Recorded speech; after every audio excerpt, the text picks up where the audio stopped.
టమాటా sauce చేశానండి, ఈజీగా చేశానండి. మన ఇంట్లోనే రెడీ చేసుకోవచ్చు, పిల్లలకి ఏ ఇబ్బంది లేకుండా, ఎటువంటి కెమికల్ అది కలవకుండా చేసుకోవచ్చండి. ఇలా చపాతీకి కానీ బ్రెడ్ కానీ రాసుకొని తింటుంటే మాత్రం టేస్ట్ మాత్రం చాలా బాగుంటుందండి. బయట కొని కంటా మనం ఇంట్లోనే పిల్లలకు రెడీ చేసి పెట్టుకుంటే టేస్ట్ చాలా బాగుంటుందండి. నేను ఇంట్లోనే రెడీ చేశాను.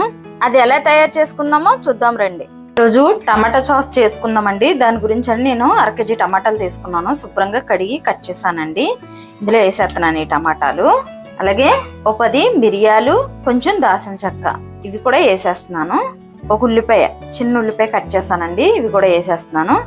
అలాగే చిన్న బీట్రూట్ ముక్కలు, ఇవి కూడా వేసేస్తున్నాను. ఒక 6 ఎండుమిరపకాయలు తీసుకున్నాను, ఇవి కూడా వేసేస్తున్నాను. ఒక 10 వెల్లుల్లిపాయ రెంజలు తీసానండి, అది కూడా వేసేస్తున్నాను. ఇప్పుడు ఇవన్నీ వేసేసుకున్నాం కదా, మనము నీళ్లు పోసుకున్నామండి. టీ గ్లాస్ని 1 గ్లాస్ నీళ్లు పోస్తున్నాను. 3 విజిల్ పెట్టుకోవాలండి. దానికి కావాల్సింది బెల్లం, చిన్న బౌల్ బెల్లం, 1 స్పూను కాన్ఫ్లవర్ తీసుకున్నానండి. ఇప్పుడు ఇది విజిల్ పెట్టేసుకుందాం.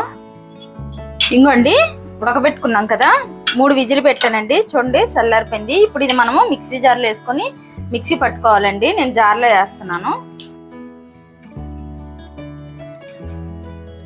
ఇంకోండి మెత్తగా ఇలా మిక్సీ పట్టేసుకోవాలి. ఇప్పుడు ఇందులో పోసుకొని మనం వడపోసుకోవాలండి. ఇలా వడపోసుకోవాలి. ఇందులో ఉన్న పిప్పి లాంటిది ఏదన్నా ఉన్నా పోతుంది. ఇంకోండి వడపోసేసుకున్నాం కదా, చూడండి ఇందులో ఉన్న పిప్పి లాంటిది అంతా బయటకు వచ్చేసింది కదా. ఇప్పుడు ఇది పక్కన పడేద్దామండి. ఇంకోండి కళాయి పొయ్యి మీద పెట్టాను కదా, ఈ వడపోసుకున్నది కదండి, మనం ఇందులో వేసేసుకుందాం మొత్తం.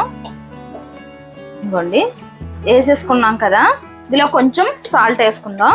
ఇంకోండి కొంచెం సాల్ట్ వేస్తున్నాను. ఇంకోండి కొంచెం వేడెక్కిన తర్వాత బెల్లం వేస్తున్నానండి. నేను 1/2 కప్పు బెల్లం వేస్తున్నానండి. నేను కొంచెం ఎక్కువ కావాల్సిన వాళ్ళు ఎక్కువ వేసుకోవచ్చు, నేను 1/2 కప్పే వేస్తున్నాను. వేసిన తర్వాత ఇలా మొత్తం కలిపేసుకోవాలండి, ఈ బెల్లం కరిగే వరకు.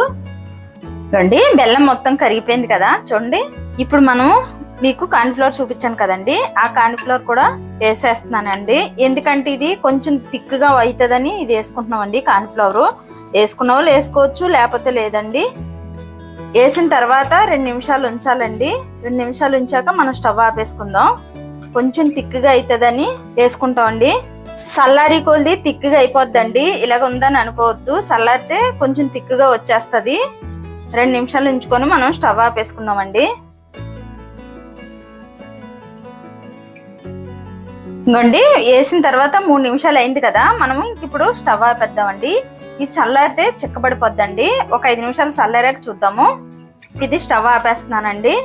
చూడండి చల్లారిపోతే ఎంత థిక్గా వచ్చిందో చూడండి.